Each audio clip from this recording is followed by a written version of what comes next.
Hi students, welcome to Govidya.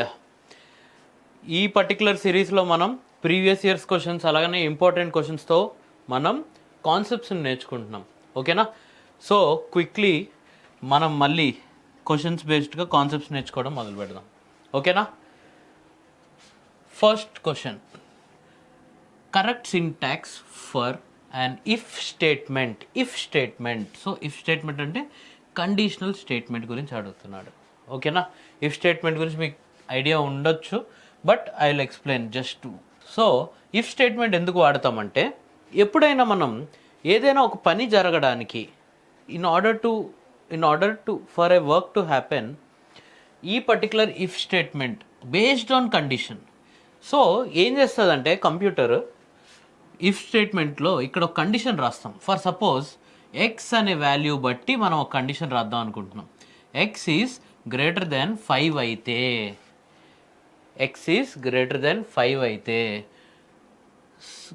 Print F, ఇక్కడ print ఎఫ్లో మనం ఏదో ఒక పని చేయించవచ్చు, లేకపోతే ఏమన్నా చేయించవచ్చు. ఈ పర్టికులర్ బ్లాక్లో ఓన్లీ ప్రింట్ ఎఫ్ అనకూడదు, కానీ you can make it do anything in this particular black. For suppose ఈ పర్టికులర్ కండిషన్ కానీ సాటిస్ఫై అవ్వకపోతే, then whatever that is present inside this if statement will not execute. ఇది ఇంకా దీన్ని skip చేసేస్తుంది. ఓకేనా? దేనిలోకి వెళ్తుంది అప్పుడు? నెక్స్ట్ ఎల్స్ ఉంటే ఎల్స్లోకి వెళ్తుంది. మీరు జాగ్రత్తగా చూసుకోవాల్సిన విషయాలు ఏంటి ఈ పర్టికులర్ దాంట్లో? If statement, if condition syntax ఎలా ఉందో అబ్జర్వ్ చేయండి ఒకసారి. What is the syntax? మీరు కరెక్ట్గా చూసారంటే, ఇఫ్ పక్కన సింపుల్ బ్రాకెట్, దీంట్లో కండిషన్ ఉంటుంది.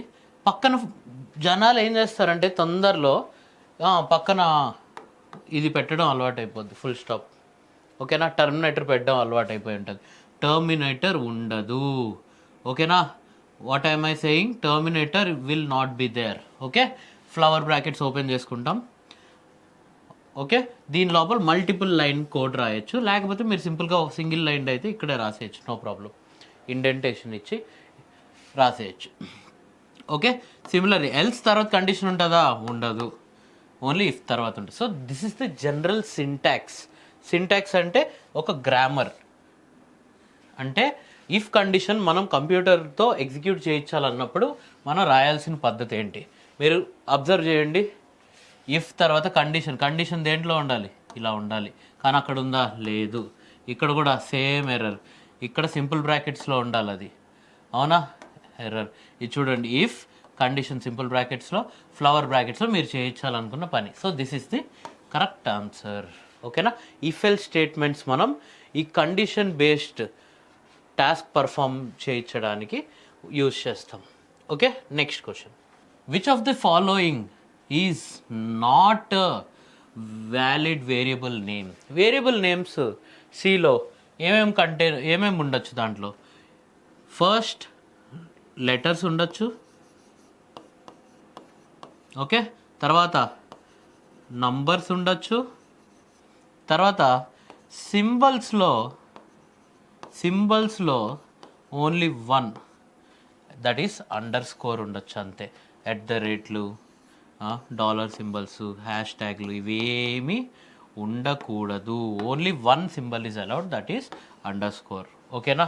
ఇంకొక విషయం ఏంటంటే, ఎప్పుడైనా ఈ రెండిటితో నేమ్ స్టార్ట్ అవ్వచ్చు. A variable name to be specific can start with letter or symbols. ఓకేనా? It shouldn't start with numbers. Okay? పైన ఇంకా మాట్లాడితే these are the important ones. ఓకేనా? చూడండి.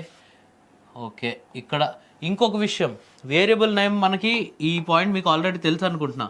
Keyword should not be used as variable names. కీవర్డ్స్ని use చేయకూడదు. ఓకేనా? Is this good? Yeah, this is good. ఇది చూడండి, టూతో స్టార్ట్ అయింది. Is this correct? No. Is this good? Yes. Okay? So not అడిగాడు కదా, అవునా? So what is the answer? Option B is the answer, because it started with a number. ఓకేనా? Next question, which of which operator is use to check equality logical ఆపరేషన్స్లో చెప్పాను మీకు. ఇది ఒక logical operation, ఇది ఒక లాజికల్ ఆపరేషన్, ఇది logical ఆపరేషనా? This is an assignment. A equal to 5 అంటే ఏంటి? 5 ఈజ్ అసైన్డ్. ఏ వాల్యూ ఎంత అండి? 5 అని. ఏ డబల్ ఈక్వల్ సింబల్ పెడితే ఇక్కడ మనం ఈక్వాలిటీ చెక్ చేస్తున్నాం. దట్ ఈస్ ఏ వాల్యూ ఎంత ఉందో is that equal to 5, is that equal to 5. So equality check అనేది మనకి ఈ పర్టికులర్ డబల్ ఈక్వల్ సింబల్తో మనకి అది పాసిబుల్గా ఉంటుంది. అవునా? ఇది ఆల్రెడీ మనం లాస్ట్ వీడియోలో కూడా చూసుకున్నాం. Okay, next question. Which of the following is not a bit wise operator? Bit wise operator, bit wise operations అంటే తెలుసు కదా మీరు. జనరల్గా చాలా సింపుల్గా చెప్పుకోవాలంటే ట్రూత్ టేబుల్ ఆపరేషన్స్ కూడా మీరు దాన్ని బిట్ వైజ్ ఆపరేషన్స్ అని చెప్పొచ్చు. Let me show that also. Okay, bitwise operations అంటే ఏంటి? సపోజ్ ఎక్స్ వాల్యూ 5 అనుకోండి, వై వాల్యూ 3 అనుకోండి. 5ని మనం ఎలా రాస్తాం? 0 1 0 1 0 0 1 0 1. Okay, this is 5. తర్వాత 3ని ఎలా రాస్తాం? 0 0 1 1. ఓకే, ఇప్పుడు మీరు కరెక్ట్గా అబ్జర్వ్ చేశారంటే బిట్ వైజ్ అంటే అండ్ ఆపరేషన్ గురించి మాట్లాడుతున్నాం. And that is shown as ampersand. Okay, and operation, and truth table గురించి మీకు ఐడియానే ఉంటుందిగా. Both should be 1 in order to get a 1. Okay, both should be true in order to get a true. So ఇక్కడ falls. Falls అంటే ఏంటి? 0 0 0. ఇక్కడ ఏమొస్తుందండి? 1. Okay, that is what you get. అర్థమైనా? ఈ type of ఆపరేషన్స్ని మనం ఏమని పిలుస్తాం? These are called as bitwise operations. Okay, bitwise operators ఏంటి? సారీ, ఆర్కి సింబల్ ఏంటంటే it is an straight line. Okay, ఆర్కి సింబల్ ఏంటి? Straight line. ఆర్ అంటే ఏం పర్ఫామ్ చేస్తుంది? That or this. చూడండి, దిస్ పర్టికులర్ క్వశ్చన్ని మనం ఫర్ సపోజ్ ఆర్ ఆపరేషన్ చేయాలంటే or at least 1 should be true in order to get a true. అవునా? ఇది చూడండి, at least 1 true, true true 0. Okay, ఇలా మనం ఆర్ ఆపరేషన్ని పర్ఫామ్ చేసుకోవచ్చు. అర్థమైందా? ఇలా పర్ఫామ్ చేసే ఆపరేషన్స్ని బిట్ వైజ్ ఆపరేటర్స్ అంటారు. ఓకేనా? సో క్వశ్చన్కి వద్దాం. చూడండి, which of the following is not an bitwise operator? Ampersand, యాండ్కి. ఓకేనా? ఆర్ ఇది బిట్ వైజ్, ఇది బిట్ వైజ్, ఇందాకలే చూసాం. ఓకే, అందుకనే ఇవన్నీ జాగ్రత్తగా చూసుకుంటూ ఉండాలి. సింబల్స్ కూడా మీకు అందుకని ప్రొవైడ్ చేయడం జరిగింది. ఓకేనా? XOR, not. Okay, XOR. కానీ ఈ పర్టికులర్ ఆపరేటర్ని చూస్తే is is a bitwise operator? No, this is a what is this? This is a logical operator. Logical operator. Okay, so right answer which of the following is not అని అడిగాడు కదా. So right answer is this one. Next question. Which keyword is used to define a function in C? Okay, function define చేయడం, ఇవన్నీ మనం ఇంకొంచెం coding లోపలికి వెళ్తే ఇంకా క్లియర్గా ఎక్స్ప్లెయిన్ చేయించుకోవచ్చు. కానీ ఫంక్షన్ ఏంటో ఒక చిన్న ఓవర్వ్యూ చెప్తాను చూడండి. What is a function? Function ఏదైనా ఒక పనిని మీరు చేద్దాం అనుకుంటున్నారు. ఓకే, సపోజ్ ఏదైనా ఒక పని, ఏదైనా కుకింగ్ ప్రిపరేషను, లేకపోతే ఏదైనా ఒక పనిని చేద్దాం అనుకుంటున్నారు. కానీ విషయం ఏంటంటే ఈ పనిని మళ్ళీ మళ్ళీ మళ్ళీ మళ్ళీ ఎన్నిసార్లు చేయాల్సి వస్తుందో అది మీకు తెలీదు. ఓకేనా? అర్థమవుతుందా? కానీ ఆ పని చేయడం ఎలా అనేది ఒక మనిషికి మీరు నేర్పించాడు అనుకోండి, ఆ మనిషికి ఇంకా చెప్పేస్తారు, ఓకే ఆ పని చేయాల్సి వచ్చిన ప్రతిసారి నేనేం చేస్తా, ఆ మనిషికి ఆ పని తెలుసు కదా, ఆ మనిషిని పిలుస్తా, ఓకే నువ్వు రారా వచ్చి పని చేసి వెళ్ళిపో. ఓకేనా? అలా ఒక 30 టైమ్స్ చేయాల్సి వస్తే ఒకసారిగా అయితే ఓకే ఆ పని నేను ఓకే దిస్ అంట. కానీ అలా 30 40 100 కౌంటబుల్ అన్కౌంటబుల్ ఎన్నిసార్లు అయితే అన్నిసార్లు చేయాల్సి వస్తే అప్పుడు ఏం చేస్తా, ఒక పనోడిని పెట్టుకుంటా, ఆ పని అవసరమైనప్పుడు ఆ పనోడిని పిలిచి పని చేయించి పంపించేస్తాం. ఓకేనా? In the same way function also is done in this, is similar to this. Suppose ఇదొక సి ప్రోగ్రామ్ అనుకుందాం. ఈ ప్రోగ్రాంలో ఓన్లీ వన్స్ జరిగే పని నేను డైరెక్ట్గా రాసేస్తాను. ఓకే, కానీ నాకు మళ్ళీ క్యాల్కులేషన్లు చేసేటప్పుడు for suppose let me addition చేయాల్సి వస్తుంది. అస్తమాటికి ఏ ప్లస్ బి ఇవన్నీ చేయాల్సి వస్తుంది. ఇలా అస్తమాటికి చేయకుండా నేనేం చేస్తాను, నేను సి ప్రోగ్రాంలో కంప్యూటర్కి నేర్పిస్తా, ఒక ఫంక్షన్ డిఫైన్ చేస్తా. ఓకేనా, ఫంక్షన్ డిఫైన్ చేసి ఇంట్ ఎఫ్, దానిలో వేరియబుల్స్ ఫర్ సపోజ్ 2 వేరియబుల్స్ అనుకుందాం. ఈ 2 వేరియబుల్స్ని అక్కడ ఇనిషియలైజ్ జస్ట్ వాటి యొక్క డీటెయిల్స్ చెప్తాం, లోపల ఆ ఫంక్షన్ ఏం చేయాలో కింద రాస్తా. ఇలా రాసిన తర్వాత కంప్యూటర్కి అర్థమైపోద్ది, ఓకే ఫంక్షన్ డిఫైన్ అయింది అంటే ఒక ఫంక్షన్కి అది చేయాల్సిన పని ఏంటో మనం నేర్పించి ముందే పెట్టేస్తాం. Okay, when ever that function is required, ఎప్పుడైనా మనకు ఆ ఫంక్షన్ అవసరం అయితే I will just call F and I will give the values which ever required in this function. అలా ఇచ్చిన వెంటనే that function knows what it has to do. అవునా, దానికి ఆల్రెడీ నేర్పించి పెట్టేశాం. సో మీరు ఈ ఫంక్షన్ని పిలిచిన ప్రతిసారి అది చేయాల్సిన పని చేస్తూ ఉంటుంది, మీరు జస్ట్ దాంట్లో ఇన్పుట్ వాల్యూస్ ఇస్తూ ఉండాలి అంతే. ఓకేనా, సో ఇక్కడ మీరు అబ్జర్వ్ చేస్తే ఈ ఫంక్షన్ని మనం డిఫైన్ చేస్తున్నాం. ఫస్ట్ టైం డిఫైన్ చేసుకోవాలి కదా, దానికి పని నేర్పియాలి కదా. ఆ డిఫైన్ చేసేటప్పుడు సిలో కానీ C++లో కానీ మనం ఎటువంటి డిఎఫ్, మామూలుగా కొన్ని ప్రోగ్రామింగ్ లాంగ్వేజ్లో డిఎఫ్తో ఈ కీవర్డ్ వాడతాం. ఓకేనా, ఇలా కీవర్డ్ ఏం వాడకుండా డైరెక్ట్గా మనం ఈ ఫంక్షన్ని డిఫైన్ చేసేయచ్చు. ఓకేనా, సో కీవర్డ్స్ ఏమైనా ఉంటాయా డిఫైన్ చేసేటప్పుడు ఫంక్షన్కి? ఏం వాడక్కర్లే, జస్ట్ ఆ ఫంక్షన్ ఏ వాల్యూని రిటర్న్ చేస్తుంది అనేది మాత్రం చెప్తారు అంతే. డిఫైన్ అని డిఎఫ్ ఇలా షార్ట్ ఫామ్స్లో కానీ ఏ కీవర్డ్స్ కూడా మనం వాడము. So answer is none of the above. ఈ పాయింట్ని మీరు బ్రెయిన్లో పెట్టుకోండి. Do we use any keywords అనగానే to define the function? No, in C or C++. Okay, comments. Which of the following is correct comment in C++? సిలో కానీ C++లో కానీ.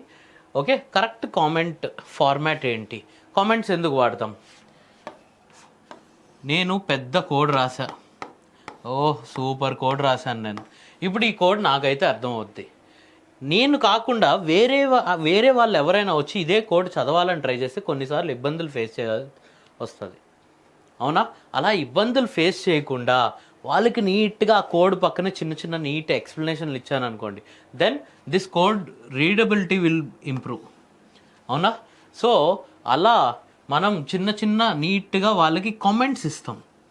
ఓకే, జనరల్గా సిలో కానీ C++లో కానీ సింగిల్ లైన్ కామెంట్స్ని ఇలా 2 స్లాష్లు కొట్టి దీని పక్కన ఒక లైన్లో we will write in a line.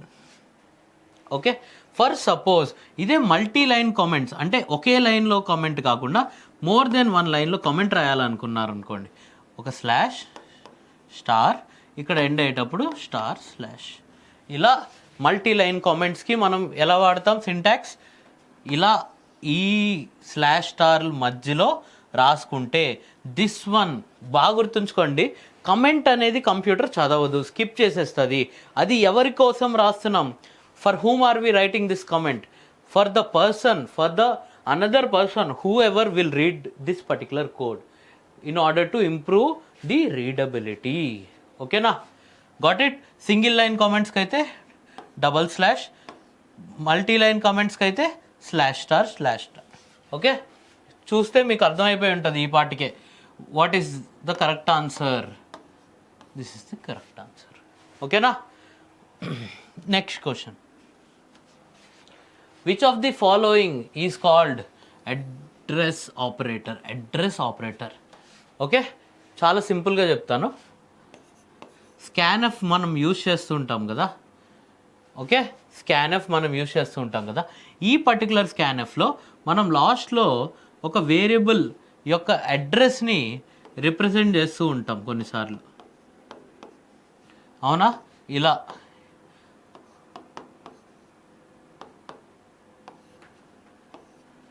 Variable variable 1 యొక్క అడ్రస్ అని అర్థం.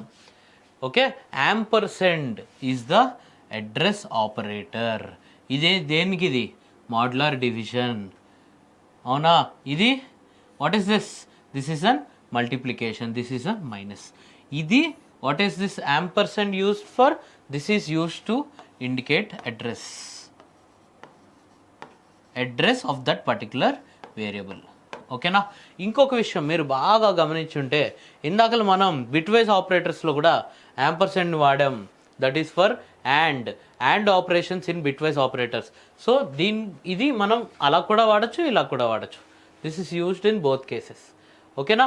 అడ్రస్ ఆపరేటర్ ఏంటండి? Which symbol is used to denote the address? Ampersand. Next question. Which symbol is used as a statement terminator? Statement terminator సిలో కానీ C++లో కానీ statement terminator అంటే ఏంటండి? సింపుల్గా చెప్పాలంటే ఫుల్ స్టాప్. ఓకేనా? లేకపోతే ఆ లైన్ అక్కడికి అయిపోయింది అని చెప్పడానికి మనం ఏం వాడతాం? Semicolon. What is the statement terminator in C? Semicolon. Okay, అర్థమైందా? అంటే ఇప్పుడు సపోజ్ మీరు కొన్ని ఇన్స్ట్రక్షన్స్ ఇస్తున్నారు. ఓకేనా? ఫర్ సపోజ్ ఇంట్ ఏ కామా బి. ఓకే, ఇది ఒక ఇన్స్ట్రక్షన్. అచ్చా, ఈ ఇన్స్ట్రక్షన్ అయిపోయింది. అది అయిన వెంటనే నేను ఏం చేయాలి? నెక్స్ట్ ప్రింట్ ఎఫ్ ఏదో పని చేయించాలి కంప్యూటర్తో. ఓకేనా? కానీ మీరు ఒక ఇన్స్ట్రక్షన్ చెప్పిన తర్వాత మీరు ఖచ్చితంగా దాన్ని టర్మినేట్ చేయాలి. అంటే ఈ పని, చిన్న పని అయిందా, నెక్స్ట్ పని అయిందా, నెక్స్ట్ పని, అలా ప్రతి పని దగ్గర మీరు ఒక టర్మినేటర్ని వాడాలి. అంటే ఫుల్ స్టాప్ పెట్టాలి ప్రతి ఇన్స్ట్రక్షన్. ఓకేనా? సో స్టేట్మెంట్ టర్మినేటర్స్ ఏంటండి? It is a semi colon. Got it? Next question. Which of the following is not a valid data type? నిన్నే చూసాం ఇది. Not a valid data type. Not అడిగాడు. ఇంట్ డేటా టైప్ ఉందా? నిన్న చూసాం. What is the length? 4 bytes చూసాం కదా. ఇంట్ ఉంది. ఓకే, నాట్ అడిగాడు కదా, అంటే ఇంట్ కాదు, ఫ్లోట్ కాదు, డబల్ కాదు, రియల్ అనే డేటా టైప్ ఉందా సిలో? లేదు. ఓకేనా? Okay, so real is not a data type in which language? C language. Okay, ఇందాకలే మాట్లాడుకున్నాం మనం స్కాన్ఎఫ్ యొక్క సింటాక్స్ గురించి మాట్లాడుకున్నాం. ఏమని మాట్లాడుకున్నాం? పక్కన ఈ పర్టికులర్ ఇక్కడ స్కాన్ చేసుకోవాల్సిన వాల్యూ వెళ్ళి ఏ అడ్రస్లో స్టోర్ అవ్వాలో పక్కనే రాస్తాం. అడ్రస్ ఆపరేటర్ ఉండాలి, వేరియబుల్ నేమ్ నంబర్ ఇక్కడ. ఓకేనా? అలా చూసుకుంటే అడ్రస్ ఆపరేటర్ ఉండాలి. ఇక్కడ ఉందా? లేదు. ఇక్కడ ఉందా? లేదు. ఇక్కడ అసలు దాని ఆచూకీయే లేదు. So this is the correct answer. So scanf మీరు కానీ కరెక్ట్గా చూసుకుంటే స్కాన్ఎఫ్ యొక్క సింటాక్స్ ఏంటి? మీరు ఏ వాల్యూ అయినా ఇన్పుట్ ఇవ్వాలి అనుకున్నప్పుడు ఆ పర్టికులర్ కోడ్లో మీరు %d %f ఏదైనా ఉండొచ్చు depending on your variable type. Okay, and ఇక్కడ వేరియబుల్ నేమ్ రాసుకుంటాం var2. Okay, ampersand, sorry and అని చదివాను ఇందాకలా. This should be read as ampersand. ఓకేనా? This is the syntax for scanf. Okay, what is the default value of uninitialised integer variable in C? Default value అంటే ఇప్పుడు మీరు ఎప్పుడైనా ఒక variable ఉంది. ఓకేనా? దాని యొక్క డిఫాల్ట్ వాల్యూ ఏంటి? సిలో ఎలాంటి డిఫాల్ట్ వాల్యూస్ ఉండవండి first. Okay, whatever value you give it will take it. That's why initialize చేయకపోతే ఏ వేరియబుల్ని that will take a garbage value. ఓకేనా? ఇలాంటి క్వశ్చన్స్ అడిగే ఛాన్స్ ఉంటుంది. కొంచెం డెప్త్ కాన్సెప్చువల్ క్వశ్చన్ అడగాలనుకుంటే ఇలాంటి క్వశ్చన్స్ అడగచ్చు. ఓకేనా? Good question. సరే, what is the return type of a main function in C? Return type, return ఎందుకు, అసలు మెయిన్ ఫంక్షన్ ఏంటి? సి మెయిన్ ఫంక్షన్ ఏంటంటే మనం కంప్యూటర్తో చేయాలి అనుకున్న ప్రతి పనిని మనం ఒక మెయిన్ ఫంక్షన్, మెయిన్ అనే ఒక దీంట్లో ఇలా నీట్గా ఒక ఫ్లవర్ బ్రాకెట్స్లో ఈ కోడ్లో రాస్తాం. ఇక్కడ ఉండేది మనం చేయించుకోవాల్సిన మెయిన్ కోడ్, ఓకేనా, అది ఈ ఫ్లవర్ బ్రాకెట్స్ మధ్యలో రాస్తాం. ఇప్పుడు ఈ ఫంక్షన్ తన పని అది కరెక్ట్గా చేసిందా లేదా అని మనం తెలుసుకోవాలనుకుంటున్నాం. అప్పుడు ఏం చేస్తాం, లాస్ట్లో రిటర్న్ 0 అని పెడతాం. ఓకే, రిటర్న్ 0 అని పెట్టామంటే దట్ మీన్స్ వెన్ ఎవర్ ఇది కరెక్ట్గా ఈ కోడ్ అంతా కరెక్ట్గా రన్ అయింది అనుకోండి, వాట్ విల్ ఇట్ రిటర్న్ 0. జనరల్గా మనం స్టాండర్డ్ సి లాంగ్వేజ్ చూసుకుంటే దాంట్లో మనం either 0 value or any number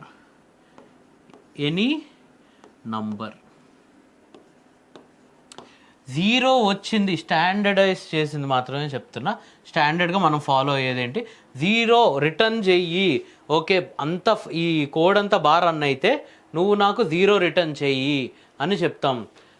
ఎప్పుడు కోడ్ బాగా రన్ అయితే, రన్ అవ్వకపోతే రిటర్న్ సమ్ నంబర్ -1 1.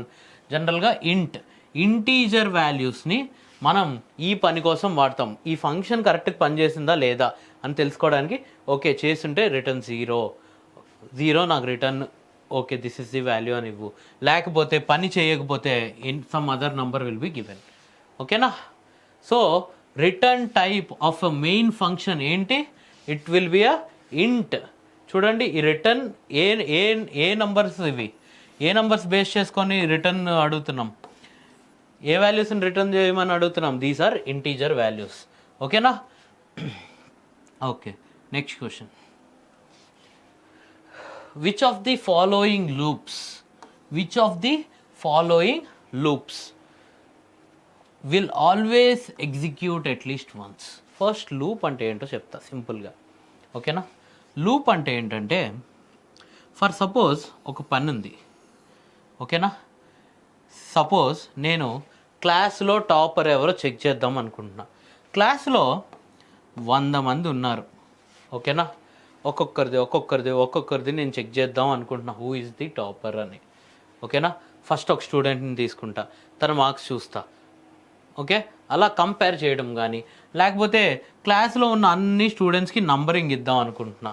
ఓకేనా. అలా నీట్గా నంబరింగ్ ఇచ్చుకుంటూ వెళ్తాం. ఓకే, అలా మనం కానీ ఒక పనిని అందరికి ఫస్ట్ పర్సన్కి నంబరింగ్ ఇచ్చాం, సెకండ్ పర్సన్కి నంబర్ ఇచ్చాం, థర్డ్ పర్సన్కి నంబర్ ఇచ్చాం. అలా ఎంతమందికి ఇవ్వాలి, మనం 100 మెంబర్స్ ఉంటే 100 మెంబర్స్కి నంబర్ ఇవ్వాలి. అవునా. అలా 100 సార్లు చేయాలి. అంటే ఇదే కోడ్ని నేను 100 సార్లు రాయాలి. అవునా. ఫస్ట్ ఈ పని చేయి, ఫస్ట్ వాడికి నంబర్ ఇవ్వు, అదొక పనే. రెండో వాడికి నంబర్ ఇవ్వు, అది ఇంకో పనే. థర్డ్ వాడికి నంబర్ ఇవ్వు, అది ఇంకో పని. అలా 100 పనులు నేను ఇలా రాసుకుంటా పోతే నా కోడ్ ఎంత అయింది, it విడ్ become a humongous code. అవునా, చాలా లార్జ్ కోడ్ అయిపోద్ది. అందుకు మనం ఏం చేస్తాం, పని చేయాల్సింది సేమే, ఏదో చిన్న చేంజెస్ చేసుకుంటే చాలు. అలాంటప్పుడు మనం ఏం వాడతాం, లూప్ అంటే it will do same work check చేస్తుంది. ఇలా కంటిన్యూస్గా అదే పని మళ్ళీ చేయడాన్ని లూప్ అంటాం. ఓకేనా. ఇప్పుడు మీరు దీంట్లో లూప్స్లో 3 టైప్స్, మేజర్గా 3 టైప్స్ ఉంటాయి మనకి. First one for loop. ఓకేనా. ఫార్ లూప్ ఏంటంటే, ఒక కండిషన్ ఉంటుంది, ఇన్నిసార్లు రన్ చేయాలి అన్నట్టు, ఇన్నిసార్లు రన్ అవ్వాలన్నట్టు ఒక కండిషన్ ఉంటుంది. ఓకేనా. సో ఆ కండిషన్ బేస్డ్గా లోపల మనం చేయాల్సిన పని ఉంటుంది. ఓకేనా. సో ఇలా పర్టిక్యులర్గా ఆ కండిషన్ సాటిస్ఫై అయ్యేంత వరకు అన్ని టైమ్స్ ఇది రన్ అవుద్ది. ఓకేనా. This is for loop. While loop ఏంటంటే, వైల్ సింటాక్స్ ఎలా ఉంటుంది, అదే డైరెక్ట్గా మనకి ఒక కండిషన్ ఉంటుంది, ఒక కిందన మనం చేయాల్సిన పని ఉంటుంది. ఏం జరుగుతుందో చెప్తా చూడండి. ఫస్ట్ కండిషన్ చెక్ చేస్తుంది. Okay, condition true. ఇన్నిసార్లే రన్ అవ్వాలని కూడా ఉండదు, ఆ కండిషన్ ట్రూ అయినన్నిసార్లు రన్ అవుద్ది. కండిషన్ ట్రూ తర్వాత కిందకి వెళ్ళి ఇది ఎగ్జిక్యూట్ చేస్తుంది. ఓకే, మళ్ళీ వస్తుంది, మళ్ళీ కండిషన్ చూస్తుంది, మళ్ళీ పని చేస్తుంది. అలా number of times the condition holds true, it will continue. ఇంకోటి డూ వైల్. చూడండి, ఇక్కడ డూ ఉంది ముందు. అంటే ఏంటి, ఫస్ట్ ఒక పని ఉంటుంది, పనే ముందు వస్తుంది. ఫస్ట్ ఒక పని చేస్తాం. ఓకే, తర్వాత లూప్ చెక్ చేస్తాం, ఆ కండిషన్ ట్రూవా కాదా అని. కండిషన్ తర్వాత ఉంటుంది. మీరు ఫార్లో చెక్ చేసిన ఫస్ట్ కండిషన్ చెక్ చేస్తుంది, తర్వాత లోపల పని జరుగుతుంది. వైల్లో కూడా ఫస్ట్ కండిషన్ చెక్ చేస్తుంది, తర్వాత పని జరుగుతుంది.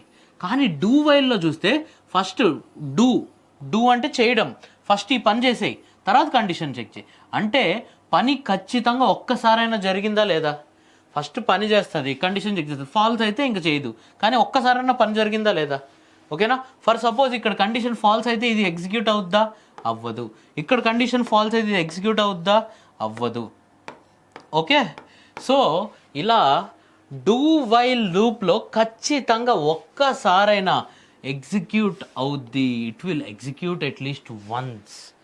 Okay, that is what we do in do while. దీని గురించి ఇంకా మనం next output based problems, what is the output, ఇలాంటి ప్రాబ్లమ్స్ చేసేటప్పుడు ఈ లూప్స్ గురించి ఇంకా కొంచెం డెప్త్గా, ఇంకొంచెం నీట్గా ఎలా ఉంటుంది, అవుట్పుట్ ఎలా చెప్తాము ఒక కోడ్ది, ఇవన్నీ చూసుకుంటాం.